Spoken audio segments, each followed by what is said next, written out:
지난 주일에 선포하신 말씀이 기억나십니까? 얼마나 기억을 하고 계시는지 모르겠습니다.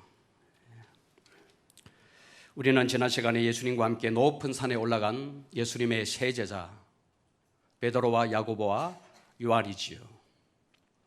거기서 본 것이 무엇입니까? 예수님의 모습이 변형된 모습을 보았습니다. 그리고 감탄해하는 장면을 또한 보았습니다. 예수님의 얼굴에서 광채가 났습니다. 그리고 예수님이 입고 계셨던 그 옷이요, 빛과 같이 휘어져 있는 그런 모습을 세 제자가 보았습니다. 뿐만 아니라 구약시대에 죽었던 두 사람요, 율법을 대표하는 모세, 선지자를 대표하는 엘리야가 살아있는 거예요. 이 두 사람이 예수님과 어떤 주제, 즉 예수님의 죽음에 관한 말씀이지요. 다른 성경을 참고해 보면 이 주제를 가지고 대화를 이야기하는 것이 보여졌습니다. 이 모습이 얼마나 좋았던지요. 열정 있는 예수님의 세 제자 가운데서 이 베드로가요, 예수님에게 청혼을 합니다. 주님, 바로 이곳에 초막셋을 짓고 싶습니다. 하나는 주님을 위하여, 하나는 모세를 위하여, 하나는 엘리야를 위하여 제가 지어드리고 싶습니다. 자신의 마음을 담은 표현이지요. 얼마나 좋았으면, 얼마나 그 순간이 오랫동안 간직되기를 원했으면 그런 요청을 베드로가 했겠느냐 하는 것입니다. 간혹 우리의 삶에도 이런 일이 경험될 때가 있습니다. 우리가 인생을 살아가면서 참 좋을 때가 있지요. 그리고 참 기쁠 때가 있습니다. 너무나 좋아서 이 순간이 영원히 간직되었으면 좋겠다 하는 그런 때도 분명히 있습니다. 그러나 여러분, 우리가 경험적으로 잘 알지 않습니까? 산 위에 일어나는 이런 순간은요, 그렇게 오래 가지 않는다는 사실입니다. 왜냐하면 우리가 사는 이 땅은 희로애락을 반복하는 땅이기 때문에 그렇습니다. 산 아래의 삶이 또한 기다리고 있기 때문에 그렇다는 것입니다. 이렇게 산 위에서 삶을, 이 놀라운 삶을, 놀라운 광경을 보았던 이 제자들이요, 산 아래로 내려와서 산 아래에서 경험한 것이 무엇입니까? 간질병으로 인해서 고통받는 그 아이의 아버지와 절규하는 아이와 절규하는 아버지의 모습을 본 것입니다. 산에서 내려오신 예수님을 보자마자 간질병으로 고통하는 이 아이의 아버지가 예수님에게 달려옵니다. 그리고 예수님의 바로 그 무릎 앞에서 무릎을 꿇고요, 엎드려서 이렇게 말합니다. 15절 말씀은 이렇게 기록을 합니다. 주여, 내 아들을 불쌍히 여기소서. 그가 간질로 심히 고생하여 자주 불에도 넘어지며 물에도 넘어집니다. 여러분, 얼마나 기가 막힌 상황입니까? 자식을 기르는 부모라면 이 아버지의 심정을 충분히 헤아릴 수 있을 것이라고 생각이 됩니다. 이 동일한 사건을 기록하고 있는 마가복음에 보면 예수님이 그 아버지에게 묻습니다. 언제부터 이런 증상을 가지게 되었느냐라고 묻습니다. 그때 이 아이의 아버지가 뭐라고 말하고 있습니까? 어릴 때부터입니다 라고 그렇게 말을 합니다. 여러분, 생각을 한번 해보십시오. 그동안 얼마나 많은 애를 썼겠습니까? 갑자기 아들이 거품을 물고 넘어지면서 온몸을 떨고 그만 죽어가는 그런 모습을 보면서 얼마나 고통스러운 세월을 이 아버지가 살았겠느냐 하는 것입니다. 이렇게 해도 안 되고 저렇게 해도 안 되는 거예요. 그래서 절망에 빠져있는 이 아버지의 모습을 여러분, 오늘 이 시간 한번 상상 속에 떠올려 보시기를 바랍니다. 잘 놀다가도요, 금방 까무러쳐 버리는 거예요. 입에서 오물과 거품을 내어 품습니다. 온몸을 사시나무 떨듯이 떱니다. 하루도 아니고요, 어릴 때부터 그 증상이 시작되었고 지금까지 반복되어 나타나는 그런 아들의 모습을 보면서 그 아버지의 마음은 무너졌지 않았나 그런 생각을 가져보게 됩니다. 제가 오늘 이 본문의 말씀 이 장면을 떠올리면서 묵상하는 가운데서 이게 바로 오늘날 우리의 모습이라는 생각을 지울 수가 없습니다. 여러분, 저와 여러분들은 산 위에 사는 존재가 아니에요. 너무나 좋고 너무나 기쁘고 너무나 즐겁고 이 행복한 순간을 영원히 간직하고 싶어하는 그런 순간은 그렇게 많지 않습니다. 산 위의 경험은 그렇게 많지 않아요. 우리는 산 아래에 사는 존재입니다. 그러니까 단 하루도 이런저런 문제로 인하여서 자유로울 수 있는 존재가 아니라는 것입니다. TV 뉴스를 보고 들을 때마다 여러분 느끼는 것이 무엇입니까? 단 하루도요, 사건과 사고가 없이 지나간 적이 없다라는 것입니다. 오늘 충격적인 사건과 사고를 접했습니다. 그러면은 내일은 아무런 사고와 사건이 없겠지. 우리의 바람뿐입니다. 오늘은 아무 일도 없었습니다. 그래서 오늘 뉴스는 음악을 들려드리는 것으로 대신하겠습니다. 이런 적은 단 한 번도 없었습니다. 하루도 빠지지 않고 강도 사건, 강간 사건, 살인 사건, 사건과 사고가 끊임없이 일어나는 것이 우리가 살고 있는 오늘 이 현실의 모습이라는 것입니다. 프랑스의 철학자 파스칼은 인간이 추구하는 궁극적인 두 가지가 있다고 말을 했습니다. 하나는 행복이고 다른 하나는 고통이라고 말을 했습니다. 이 행복은 적극적으로 우리 인간들이 추구하는 것이지요. 행복을 위하여 사는 것이지요. 또 소극적으로 우리가 추구하지 않더라도 추구되는 것이 무엇인가 하면 불행이라는 것입니다.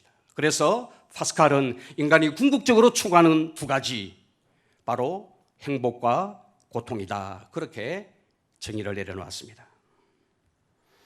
우리는 죽음이 가장 불행한 것이고 어려운 것이라고 생각을 하지만 사실 가장 어렵고 힘든 것은 고통입니다. 왜냐하면 고통을 끝내버리기 위해서 무엇을 선택합니까? 죽음을 선택하기 때문에 그렇습니다. 사람이 왜 자살합니까? 너무나 현실이 고통스럽기 때문에요. 그것을 피하고 싶어서 자살을 선택하는 것 보면은 죽음보다도 더 무서운 것이 바로 고통이라는 것입니다. 사람이 안락사를 선택하는 이유가 무엇입니까? 이것이 합법화되었지요. 죽는 것이 고통보다 낫기 때문에 그렇다는 것입니다. 우리 모두는 다 고통 없는 삶을 원합니다. 그런데 여러분, 그런 법은 없다는 것입니다. 수년 동안 많은 사람들이요, 자살로 생을 마감을 했습니다. 그 중에는 유명한 연예인도 있었고 국회의원도 있었고 유명한 기업가도 있었습니다. 심지어 대통령까지도 있었습니다. 자살로 생을 마감할 이유가 전혀 없어 보이는 사람도 그 중에는 있었습니다. 여러분에게 뭘 말합니까? 겉으로는요, 잘 포장이 되어서 아무런 문제가 없이 보이고 겉으로는 행복해 보이고 속내를 드러내지 않아서 그렇지 사람은 누구에게나 자기 내면에 상처와 고통을 가지고 있다는 사실입니다. 고통 총량 불변의 법칙이라는 말을 들어보신 적이 있을 것입니다. 우리 사람들마다 겪는 고통의 질과 칼라는 다 달라요. 각자가 짊어지고 가야 될 고통의 총량은 그러나 똑같다는 것입니다. 고통의 칼라, 고통의 질은 다르지만 각자가 짊어지고 가야 될 이 고통의 총량은 누구나가 다 똑같다는 것입니다. 부자는 부자라서 짊어지고 가야 될 고통이 있어요. 가난한 사람은 가난하기 때문에 짊어지고 가야 될 고통이 있습니다. 큰 교회를 하는 목사는 큰 교회를 하기 때문에 짊어지고 가야 될 고통이 있고 아픔이 있는 반면 작은 교회를 하는 목사는 작은 교회를 하기 때문에 마땅히 감당해야 될 고통과 아픔이 있다는 사실입니다. 여러분, 이것이 산 아래 사는 인생의 모습이라는 것입니다. 산 아래 사는 인생은 누구라도 고통에서 자유할 수가 없는 것입니다. 그렇다면 여러분은 어떻게 해야 될까요? 평생 이 고통의 문제를 짊어지고 가야 합니까? 이 고통의 문제를 어떻게 해결해야 하느냐 하는 것입니다. 저는 그 답을 오늘 본문에서 찾습니다. 그 고통의 문제를 가지고 예수님에게로 가는 것입니다. 간질로 고통하는 이 아이의 아버지가 어떻게 합니까? 아들을 예수님에게 데리고 갑니다. 제자들에게 먼저 데리고 가지요. 그런데 제자들이 고쳐주지 못합니다. 이 이야기를 예수님이 들었습니다. 그리고 예수님께서 어떻게 합니까? 이렇게 말씀하십니다. 그를 이리로 데려오라. 여러분, 이 말씀 속에서 우리는 문제의 출발점이 다른 데 있는 것이, 문제 해결의 출발점이 다른 데 있는 것이 아니라는 사실을 발견하게 됩니다. 문제를 가지고 누구에게로 나아가는 것입니까? 예수님에게로 나아가는 것입니다. 예수님의 분신이라고 말하는 제자들에게 기대감을 가지고 찾아 나갔는데 제자들이 고쳐주지 못하는 거예요. 낙심했지요? 실망했겠지요? 이 이야기를 들은 예수님께서 그를 내에게로 데리고 오라. 문제의 출발점이 바로 예수님에게 있음을 우리는 보게 되는 것입니다. 15절 말씀을 보시면 이렇게 기록을 하고 있습니다. 주여, 내 아들을 불쌍히 여기소서. 그가 간질로 심히 고생하여 자주 불에도 넘어지며 물에도 넘어지는지라. 지금 당면한 그 문제의 실체를 예수님에게 그대로 가지고 가서 아리면서 주여 불쌍히 여기달라고 그렇게 기도하는 간질병 걸린 아이의 아버지의 모습을 보게 됩니다. 주님으로부터 불쌍히 여김을 받고 은혜를 입으면 문제로 기인한 고통이 사라지게 되는 것입니다. 제가 이 대목을 묵상하면서 발견한 포인트가 무엇인가 하면 주님으로부터 불쌍히 여김을 받으면 되는구나. 맨 먼저 간질병을 앓고 있는 이 아이의 아버지가 주님 앞에 무릎을 꿇고 기도한 내용이 무엇인가 하면 주여 나를 불쌍히 여겨주소서. 그리고 그 기도의 내용을 주님 앞에 그대로 아리지 않습니까? 제가 이 대목을 묵상을 하면서 받는 첫 번째 포인트가 주님으로부터 내 문제가 어떤 문제이든지 간에 주님으로부터 불쌍히 여김을 받으면 되는구나 하는 도전을 받게 됩니다. 여러분, 기도는 복잡하고 어려운 것이 아니라는 것을 저는 깨닫습니다. 문제를 가지고 가서 솔직하게 그 문제를 주님 앞에 고백하는 겁니다. 그리고 주님으로부터 불쌍히 여김을 받는 이것이 바로 기도이구나 하는 것을 깨닫는 거예요. 그리고 보니 저희의 대부분의 기도는 하나님 앞에 새벽 무릎을 엎드려서 기도할 때마다 대부분의 기도의 내용이 이 아버지의 기도의 내용과 거의 비슷해요. 아마 1시간을 기도한다고 할 때 한 절반 정도는 하나님 앞에 반복해서 드리는 기도는 하나님 저를 불쌍히 여겨 주시옵소서. 문제를 주님 앞에 적나라하게 고백하고 주여 나를 불쌍히 여겨 주시옵소서.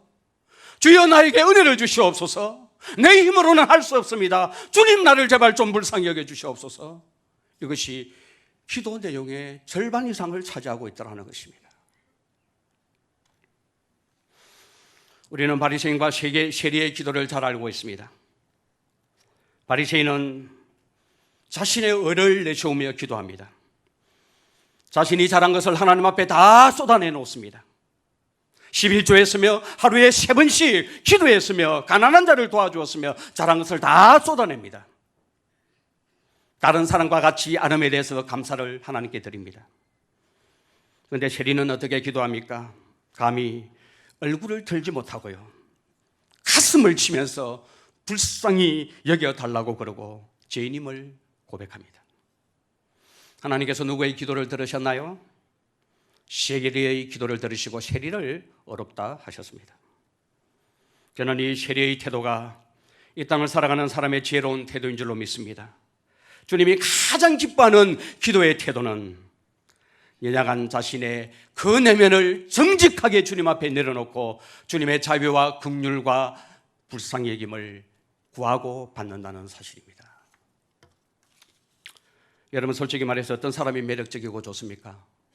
사람마다 다 차이는 있겠지만 정말 매력적이고 좋은 사람은 다른 데 있는 것이 아니에요. 사람이 너무 강하고 완벽하면 주변에 사람들이 없습니다. 사람이 좋아하지 않아요.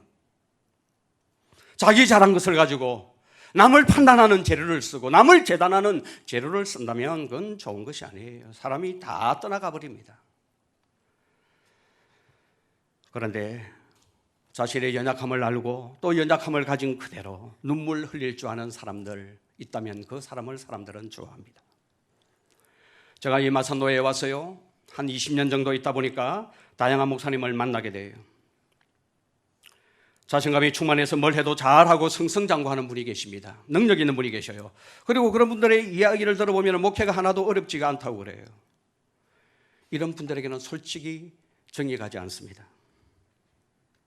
반면 참 많이 힘들어하고 자기 능력 없음을 고백하고 아파하고 고통하고 어떻게 하면은 목회를 잘 할 수 있을지에 대해서 처절하게 고민하는 그런 목사님들을 만날 때도 있습니다.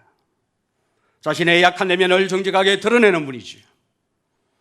이런 분에게는 정이 가요. 돕고 싶은 마음이 생겨요. 마음을 같이 하고 싶어요. 여러분 마찬가지입니다. 하나님이 가장 싫어하는 자는 스스로 강한 척하며 자신의 의로 가득 찬 사람입니다. 이런 사람을 하나님은 좋아하지 않습니다. 하나님의 은혜가 필요 없는 교만한 사람, 자신의 의로 가득 찬 그런 사람은 하나님이 기뻐하지 않는다는 것입니다. 반대로 하나님이 받으시는 사람은 어떤 사람입니까? 비록 연약하지만은 어제도 실수하고 오늘도 실수하고 어제도 넘어졌고 오늘도 여전히 그 약함을 그대로 드러내고 있지만은 그 약함을 솔직히 인정하고 전적으로 하나님을 의지하며 하나님의 긍휼을 구하는 자를 하나님은 기뻐하시고 그런 사람을 하나님께서 받으신다는 것입니다. 이런 사람에게 하나님의 은혜가 임하게 될 줄로 믿습니다. 여러분 스스로 강한 척하지 마세요. 겉으로는 잘 포장되어 있지만은 저와 여러분들 안에는 솔직히 말해서 울고 있는 또 다른 나가 있지 않습니까? 잘해보려고 하는데 안 되는 거예요. 남의 눈치를 보는 거예요. 그래서 약한 나를 자존심으로 다 포장을 해보려고 삽니다. 그래서 척하며 사는 거예요.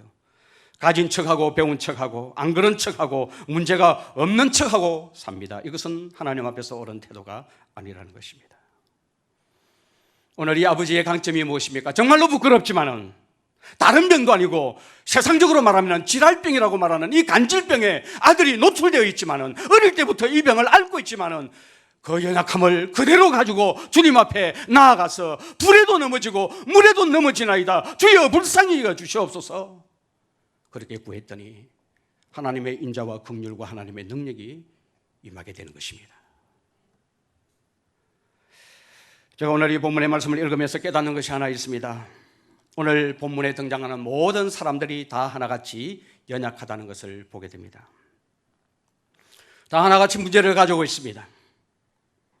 제가 오늘 본문 속에서 깨닫는 것이 뭔가 하면은 이 땅을 살아가는 우리 모두가 다 약점을 가지고 있는 존재라는 사실을 깨닫게 됩니다. 먼저 간질병에 걸린 아들을 보십시오.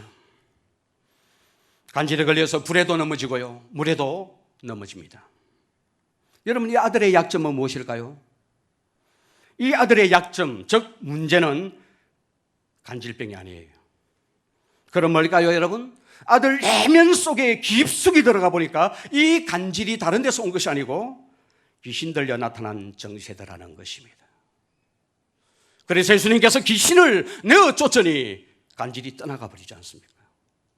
간질의 원인은 바로 귀신에게서 온 것이라는 것을 보게 됩니다. 귀신의 영향을 받고 있는 거예요. 귀신 들림이에요. 18절 말씀을 보시면 이렇게 기록을 하고 있습니다. 이에 예수께서 꾸짖으시니 귀신이 나가고 아이가 그때부터 나으니라 라고 말씀하고 있습니다. 뭘 말하는 것입니까 여러분? 어릴 때부터 귀신의 영향을 받았다는 것이 이 아이의 약점이고 문제였다는 것입니다. 모든 병이 다 귀신으로부터 오는 것은 아니지만은 이 아이가 앓고 있는 이 간질병은 귀신의 영향을 받아서 앓게 된 병이라는 것을 예수님께서 아시고 귀신을 내어 쫓으시니 간질병 정체가 떠나고 만 것입니다. 그러므로 이 아이의 문제는, 이 아이가 가지고 있는 약점은 귀신의 영향을 받고 있는 것이었죠. 제가 이 본문의 말씀을 묵상하는데 마음이 참 아픈 거예요. 이게 오늘 우리의 현실이기 때문에 그렇다는 것입니다. 오늘 우리의 청소년들, 우리의 젊은이들을 한번 보십시오. 귀신의 영향을 받아가지고 영이 병들어 있습니다. 어른들도 마찬가지예요. 동성애는 성경이 그만한 명백한 죄악이라고 말씀하고 있습니다. 그럼에도 불구하고 귀신의 영향을 받아서 많은 교회 안에 있는 젊은이들이 말입니다. 예수 믿는다고 하는 젊은이들이 말입니다. 동성애 결혼을 합법화해야 된다고 그러고, 반대하는 시위에 나가면은 왜 반대를 해야 되는 이유가 뭐냐고 그렇게 묻는 교회 안에 청소년들, 젊은이들이 많이 있는 것을 볼 때 참 마음이 안타까워요. 귀신의 영향을 받고 있다 하는 그런 생각을 지울 수가 없는 것입니다.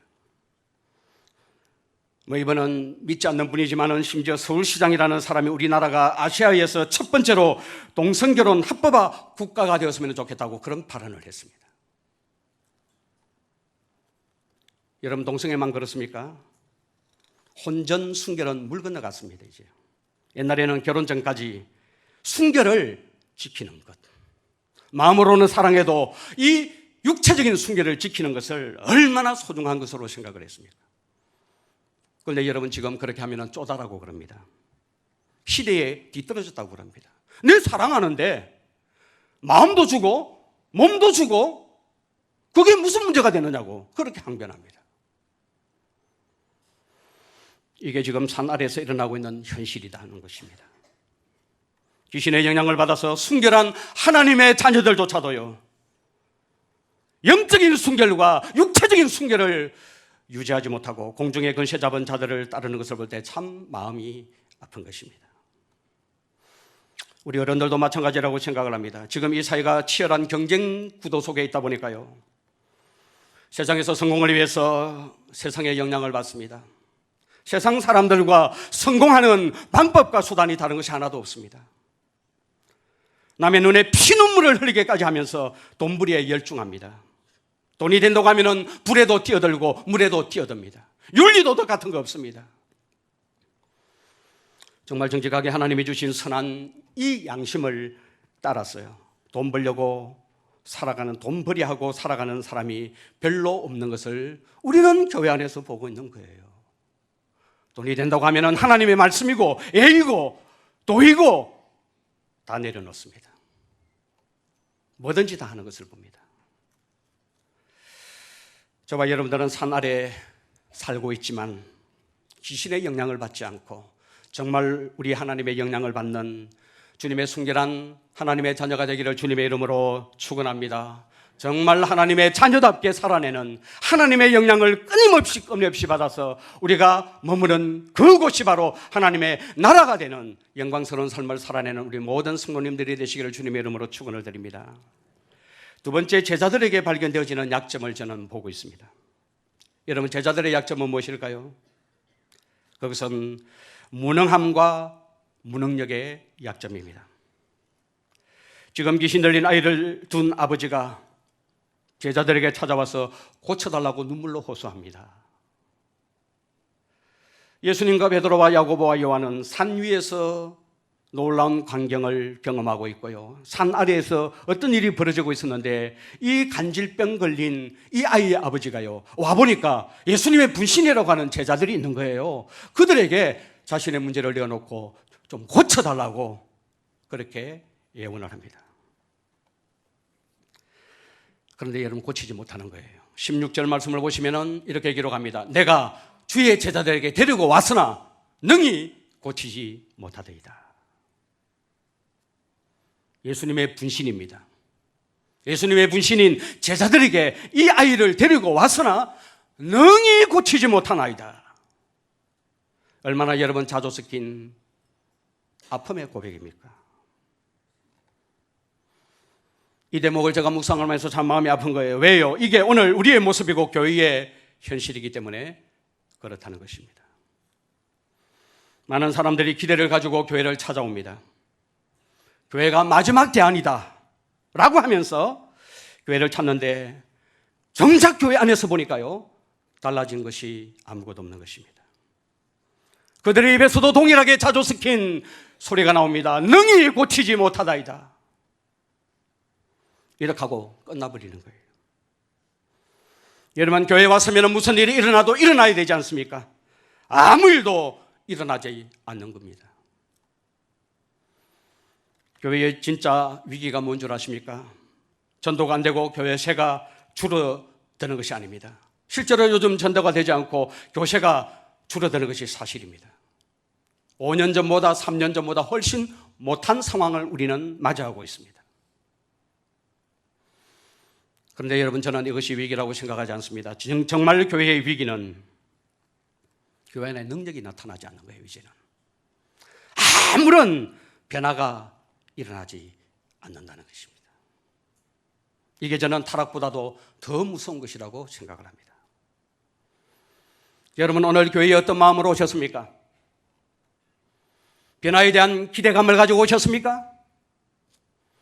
내 내면의 병이 오늘 치료될 것이야. 하나님께서 내 마음을 만져주실 것이야. 내 문제가 동에서 서에서 먼 것처럼 해결될 것이야 하는 변화에 대한 기대를 가지고 오늘 이 예배 자리에 오셨느냐는 것입니다.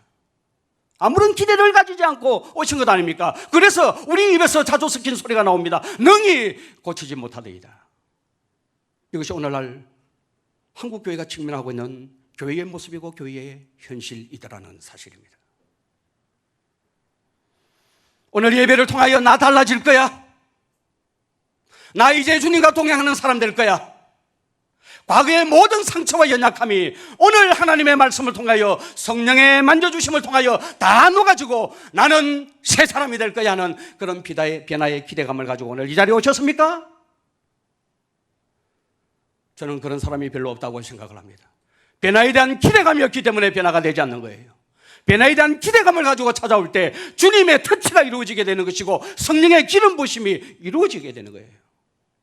10년 전과 지금 여러분 얼마나 달라졌습니까? 10년 전의 나의 모습, 지금의 나의 모습과 비교해 볼 때 얼마나 여러분들이 인격적으로 영적으로 성숙해 있느냐는 것입니다.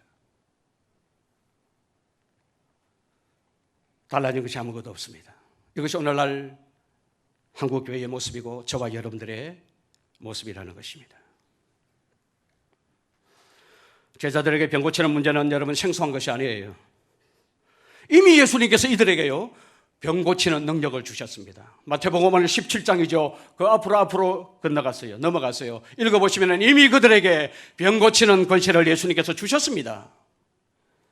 그 능력을 받아서 그들은 더러운 귀신도 쫓아내고 모든 병과 악한 것을 고친 경험을 가지고 있는 사람들이에요.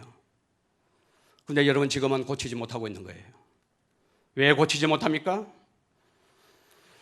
제자들이 묻습니다.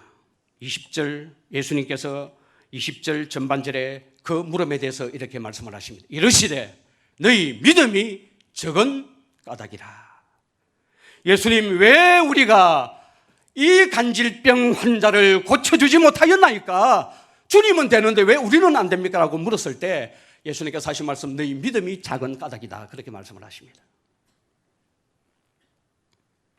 똑같은 사건을 기록하고 있는 마가복음에도 보면 제자들이 왜 우리는 귀신을 쫓아내지 못하였습니까? 라고 물었을 때 예수님께서 뭐라고 대답하시는가 하면 기도 외에 다른 것으로는 이런 종류가 나갈 수가 없다고 그렇게 말씀을 하셨습니다. 저는 여기에 정말 중요한 포인트가 하나가 담겨져 있다고 생각을 합니다. 제자들의 착각이 무엇이에요? 제자들이 몰랐던 것이 무엇입니까? 능력 받았습니다. 병 고치는 경험을 가졌습니다. 더러운 귀신도 쫓아내었습니다. 제자들은 능력이 자기에게 있는 줄 알았습니다. 그런 법도 한 게, 여러분, 귀신을 쫓아내는 권세를 주님으로부터 받았으니까 귀신아 떠나가라, 그렇게 말하면 떠나가야 되는 것 아닙니까? 그런데 쫓아내지 못했단 말이에요. 뭘 말하는 것입니까? 여러분 잘 들으셔야 합니다. 우리가 하나님께로부터 받은 능력조차도 철저하게 하나님을 의지하는 믿음이 없이는 역사할 수 없다는 사실을 기억하셔야 됩니다. 그렇기 때문에 뭐라고 말씀하시면 기도 외에는 하나님을 전적으로 바라보고 전적으로 의지하고 전적으로 신뢰하는 기도 외에는 이런 종류가 나갈 수가 없다, 그렇게 말씀하신 것 아닙니까?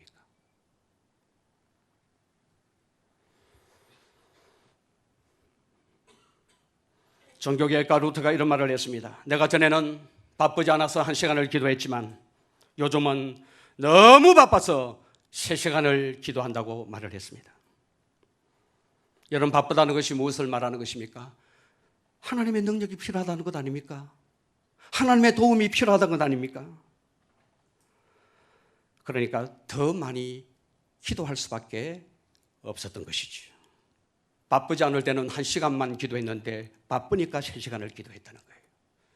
하나님의 능력이 다 필요할 때 하나님의 능력이 내게로 오는 그 통로인 기도의 문을 닫지 않고 더 많이 기도하고 더 많이 주님을 의지하고 주님을 바라보았다는 고백입니다. 그랬기 때문에 종교 개혁이 성공을 할 수 있지 않았나 생각을 해보게 되는 겁니다. 우리는 바쁘다는 핑계로 기도하지 않습니다.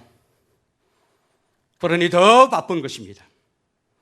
더 많은 문제가 생기고 생각이 많아지고 잘한다고 하는 것이 일을 이렇게 복잡하게 만들어버리는 거예요. 뭔가 하는 일이 잘 되고 여유가 있을 때 여러분, 방심은 건물입니다. 바로 이때 여러분, 기도로 깨어있지 않으면 하나님께서 나에게 주신 은사와 능력이 다 빠져나가게 되어버리는 것입니다. 베드로가 1시간도 깨어 기도하지 아니했더니요, 어떻게 되었습니까? 예수님께서 겟세마네 동산으로 기도하러 들어가시면서 세 제자에게 말했습니다.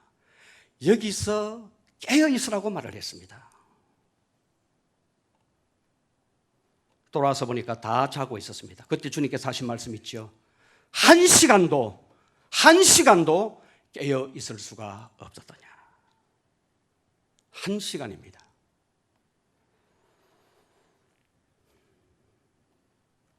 베드로가 여러분 어떻게 되었습니까? 예수님을 계집종 앞에서 3번이나 부인하고 저주하고 그 수제자라고 하는 사람이 예수님이 처형되고 있는 십자가의 현장에서도 없었습니다. 능력이 다 빠져나가고 나니까요, 능력이 없는데 허튼 소리 할 수밖에 없지요.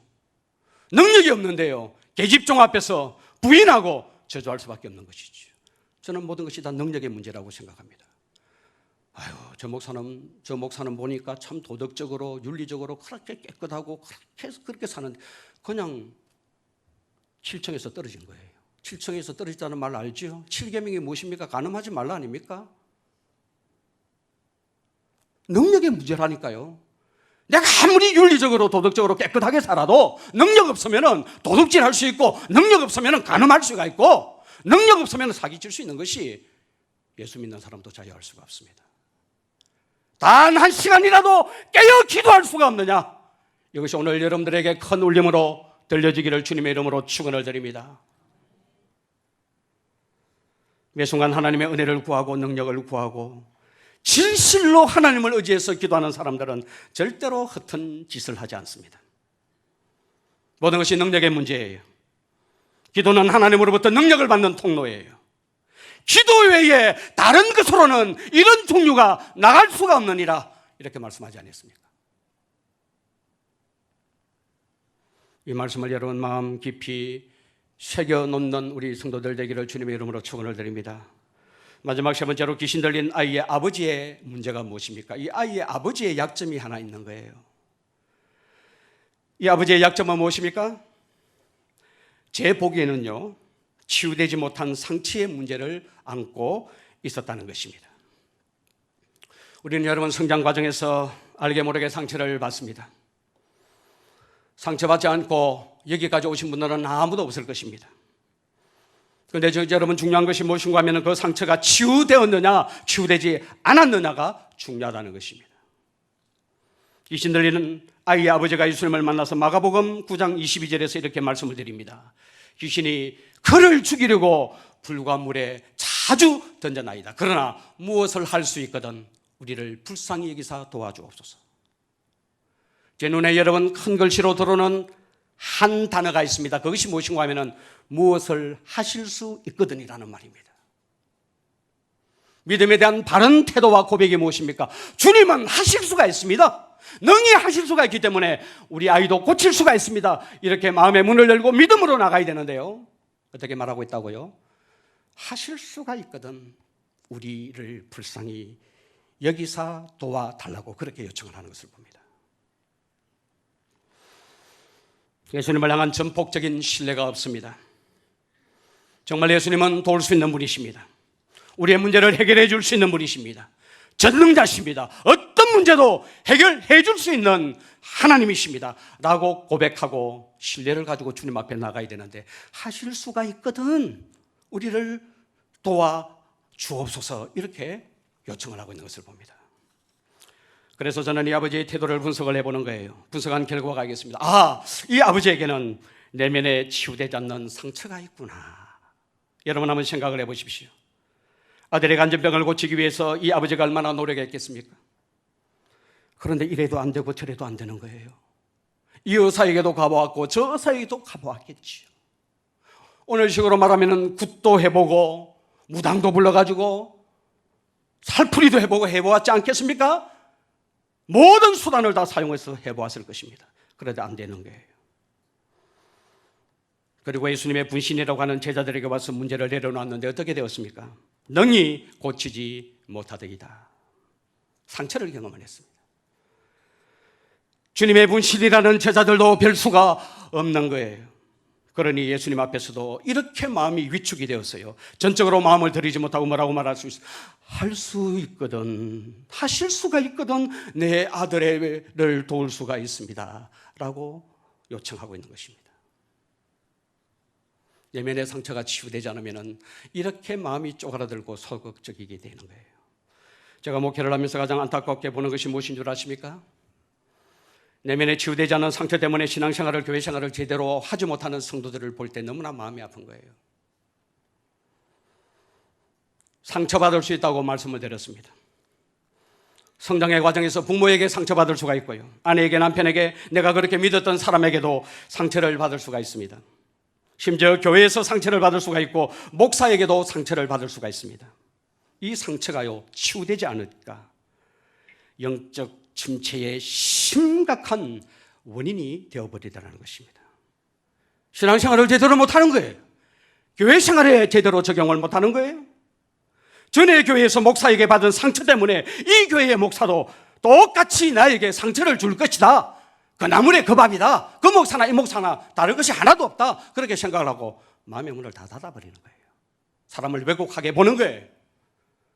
그래서 신앙생활이 안 되고 교회 생활이 안 되는 거예요. 그런 모습을 여러분 간혹 볼 때마다 저는 마음의 고통을 느낍니다. 치유되지 못한 상처가 여러분 얼마나 삶을 어렵게 하는지 모릅니다. 몇 가지 특징적인 모습이 나타나 사람을 기피해요. 내면의 상처가 치유되지 않으면 사람이 굉장히 소극적이 되면서 사람을 기피합니다. 사람을 피해버립니다. 사람을 또한 믿지 못합니다. 자신감이 없습니다. 공격적이고 매사에 부정적입니다. 그런데 더 심각한 것은 이런 자신의 상태를 잘 모릅니다. 스스로가요. 자기 자신을 잘 모른다는 것입니다. 심리 상태를 분석하는 프로그램 가운데서 그림으로 마음의 상태를 알아보는 프로그램이 있지 않습니까? 마음의 상처가 있는 사람에게 그림을 그려보게 하면 곡선보다도 직선이 더 많아요. 산을 그려보라고 하면은 이렇게 둥그스럽게도 그릴 수가 있는데, 마음의 내면에 상처가 있는 사람에게 그림을 그려보라고 하면은 산이 다 뾰족하게 그리는 것을 보게 됩니다. 그 마음의 상태예요. 그래서 내가 받은 이 상처가 순기능적으로 치유되지 않으면 다 투사되게 됩니다. 남편에게, 아내에게, 자식들에게, 주변에 그렇게 친한 사람들에게도 상처를 주는 모습으로 나타나게 되는 거죠. 얼마나 무섭습니까? 이런 사람은 늘 공격적인 성향을 가지고 있습니다. 그리고 늘 소극적입니다. 기회가 왔음에도 불구하고 그런 기회를 제대로 포착하지 못합니다. 늘 하는 말이 할 수 있거든, 할 수 있거든. 주님 할 수 있습니다. 주는 어떤 문제라도 해결할 수 있습니다. 주님은 전능자입니다. 마음을 활짝 열고 하나님을 신뢰하는 가운데서 그분을 전폭적으로 의지하는 가운데 문제를 가지고 나아가야 되는데, 마음에 상처가 있다 보니까 이렇게 소극적으로 접근을 하는 거예요. 이 마음의 상처가 치유되지 않고는 어떤 발전도 변화도 일어날 수가 없다는 사실을 여러분들은 아셔야 합니다. 여러분들에게 과거에 교회에서 받은 상처가 있습니까? 또 교회에서 어떤 목사에게 받은 상처가 있습니까? 그래서 여러분들의 마음에 여러분들의 앞길을 막고 있는 큰 돌 하나가 놓여져 있습니까? 그 돌을 치우지 않고는 한 걸음도 앞으로 나아갈 수 없다는 사실을 기억하셔야 합니다. 무엇을 할 수 있거든 우리를 불쌍히 여기소서 도와주소서라고 외친 이 아이의 아버지의 말이 떨어지자 말자요, 예수님께서 하신 말씀이 무엇입니까? 마가복음 9장 23절 말씀을 보시면 이렇게 기록하고 있어요. 예수께서 이르시되 할 수 있거든이 무슨 말이냐? 믿는 자에게는 능치 못한 일이 없느니라, 이렇게 말씀을 하십니다. 오늘 이 주님의 말씀이 여러분들의 가슴 속에 큰 울림으로 들려지기를 바랍니다. 오늘 이 시간 상처받은 분들의 마음에 치유의 역사가 일어나기를 주님의 이름으로 축원합니다. 마음에 큰 돌 하나가 치워지고 나면은 그때부터는 여러분 사물이 바르게 보여요. 그래서 생각이 바뀝니다. 언어가 달라집니다. 하나님 할 수 있습니다. 내가 주님 전적으로 의지합니다. 주님 할 수 있습니다. 어떤 병이라도 주님은 치유할 수 있습니다. 굉장히 적극적이고 하나님을 전적인 신뢰하는 마음으로 나아가서 그 문제의 해결을 보게 되는 것이죠. 이 말씀을 듣고 아이의 아버지가 이렇게 소리 지릅니다. 마가복음 9장 24절 말씀을 보시면 이렇게 기록을 합니다. 곧 그 아이의 아버지가 소리를 질러 이르되 뭐라고 말하면 내가 믿나이다. 나의 믿음 없는 것을 도와주소서 하더라. 그러고 나서 어떤 일이 일어나게 됩니까? 예수님이 아이를 사로잡고 있는 더러운 귀신을 내어 쫓아버립니다. 말씀을 맺습니다. 오늘 여러분 결단하시기를 바랍니다. 이 시간 이후로 내가 더 이상 과거에 매이지 않겠다. 내가 과거에 받은 이 상처 때문에 얼마든지 진보하고 성장하고 발전할 수 있음에도 불구하고 그 마음의 돌을 치우지 못함으로 인해서 내가 이런 고통스러운 삶을 내 스스로가 자초하지 않겠다 결단하고 이 문제를 주님 앞에 오늘 이 예배 가운데 해결하는 하나님의 은혜가 있기를 주님의 이름으로 축원을 드립니다. 성경은 우리에게 말씀합니다. 누구든지 그리스도 안에 있으면 새로운 피조물이라 이전 것은 지나갔으니 보라 새 것이 되었도다. 우리가 그리스도 안에 있으면 이전 것은 다 지나간 것입니다. 주님이 해결해 놓은 것입니다. 주님이 해결해 놓은 것에 내 마음이 머물러 있다면 그것은 지혜로운 것이 아니에요. 그것은 스스로를 파괴시키는 거예요. 평생 불행하게 살려면 늘 상처를 만지작거리고 앉아있기를 바라요. 단 한 번밖에 없는 인생을 정말 여러분들이 값어치 있게 살고자 한다면 마음에 놓여있는 상처의 돌을 치우시기를 주님의 이름으로 축원을 드립니다. 그러면 아이를 사로잡고 있던 귀신이 떠나가듯이 나를 사로잡고 있던 악한 것들이 다 떠나가게 될 줄로 믿습니다. 여러분들의 삶에 진보와 변화의 삶이 따르게 될 줄로 믿습니다. 주여 불쌍히 여기 주시옵소서. 마음의 상처를 다 치워버리고 주여 불쌍히 여겨 주시옵소서. 확신을 가지고 주님 앞에 나아가면 주님이 치료해 주시고 회복해 주시고 여러분들이 가지고 있는 근본적인 문제를 다 해결해 주실 줄로 믿습니다. 오늘